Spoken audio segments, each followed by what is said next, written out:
थांबा, व्हिडिओ पुढे ढकलू नका.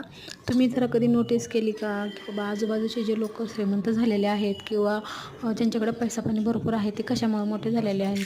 म्हणजे त्यांच्या कर्तृत्वामुळे किंवा कष्टामुळे ते मोठे झालेले असतात. आणि पण घरामध्ये एकदम साध्या पद्धतीने जेवण करून म्हणजे पैसा कसा बचत करावा हे त्यांच्याकडनं शिकावं. तर चला मग मंडळींनो, मी आज तुम्हाला सांगणार आहे राहिलेल्या भाकरीचा कसा चिवडा बनवायचा ते. आणि मस्तपैकी खमंग असा लागतो आणि पोटही भरतं बरं का. आणि शिळं म्हणतात ना, डॉक्टर असं म्हणतात शिळं भाकरी चपाती हे आरोग्यासाठी खूपच चांगली असते.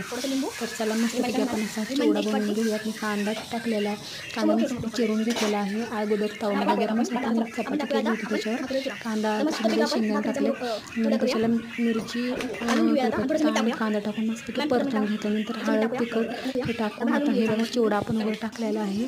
मीठ वगैरे टाकून आणि लिंबू पिळून मस्तपैकी रेडी आहे आपला चिवडा.